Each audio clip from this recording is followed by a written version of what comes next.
Hey everybody, it's Jason Blaha here, and today I want to chat with you guys a little bit about one of the most ridiculous and inaccurate things you see put up in the fitness world all the time.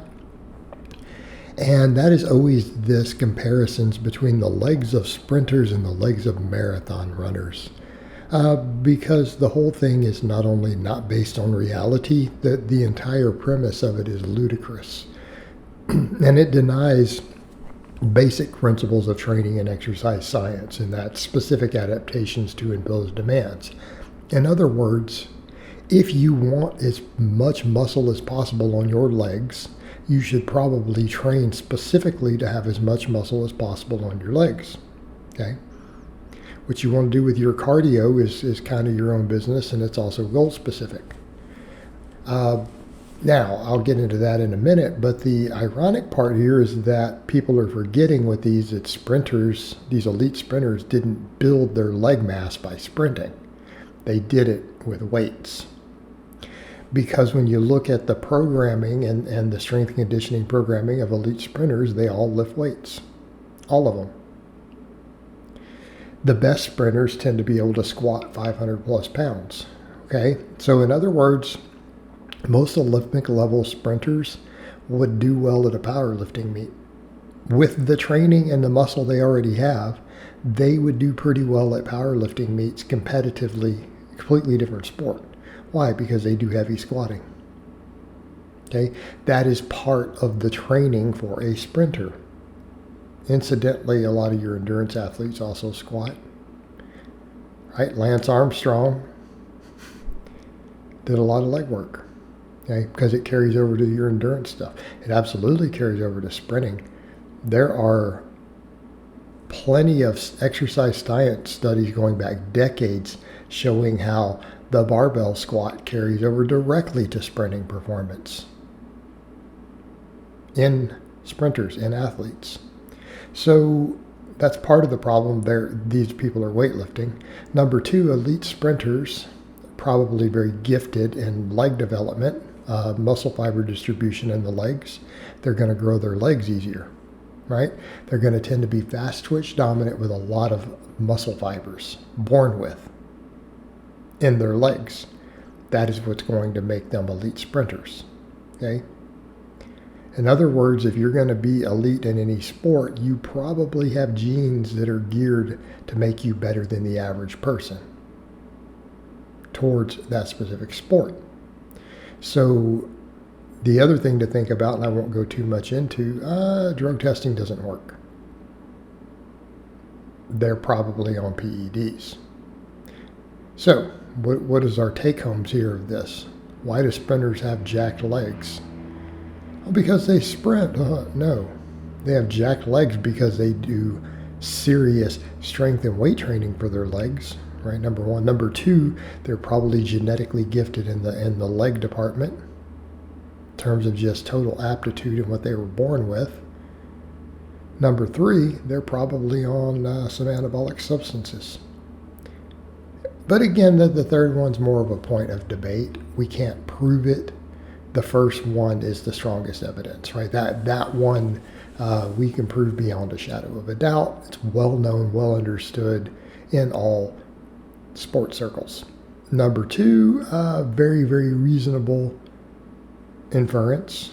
And then number three, obviously, is speculative, although I would consider it to be common knowledge in my circles, but not provable.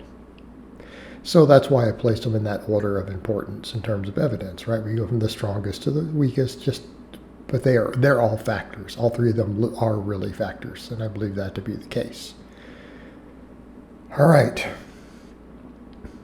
So here's the rest of the problem. What about people who do endurance work who are really serious about strength and hypertrophy work? Well, they have bigger legs than those sprinters sometimes. Why? Because they do a lot of heavy squats, a lot of leg volume.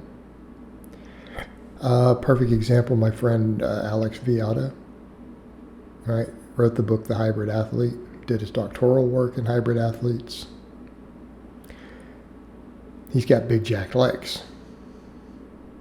He does ultra marathons. Okay, he does ultra marathons and triathlons. but he also squats over 600 pounds.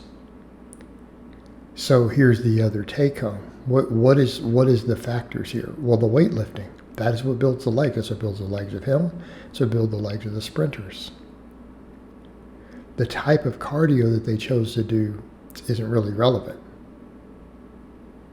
Now, am I saying, all other factors being equal, that if we only did cardio, that sprinters and genetics were equal? Let's take all that stuff aside. Would people who sprint probably have bigger legs than the people who run marathons? On average, yes. Would a sprinter who doesn't lift weights and has average genetics, not these elite sprinters who only sprints, have big legs? No. No, not big legs by anyone's standards in my world. Those of us who actually, build muscle, build strength, like it's of serious concern to us, no, their legs would not be as big as ours. Not even close. It'd be a little bigger than the marathon runners. But again, the point we see with that too, the sprinters are building their legs off the muscle, off the strength training, right? That's where they're building the leg muscle. And I would say for a lot of them, the leg work is intense enough that their sprinting isn't adding anything else. It may not be contributing, right? It may not be contributing, or if it is contributing very, very minimally, a very, very small amount. Might account for a small percentage of their leg growth, okay? So that's what's going on. But again, this whole idea is that people are thinking that cardio is going to be, and conditioning work is going to be, a primary mechanism of developing, serious amounts of muscle. And it's just simply not going to be the case. Again, accepting that in extreme cases, it can produce quite a bit. But we're coming back over to genetically gifted people who are doing ridiculous amounts of it. But that's not efficient, is it? Right? That's not time efficient. In other words, if you're having to sprint several days a week and set up whole sprinting sessions just in the pursuit of the amount of muscle that you could with 10 minutes of weightlifting per week, you kind of see the point. That's not a good use of your resources. So again, it's really, really a silly comparison that people make, when the reality needs to be people who have the most muscle are the people who focus on lifting weights with sufficient volumes and workloads to build muscle. Anything else is just kind of incidental combinations of the workloads, their weightlifting also being added in, genetics, PED use. In other words, if you want to gain muscle, you should be lifting weights. All right, guys, but that's really all I have to say on that today. I hope it's been informative, and I'll talk to you guys next time.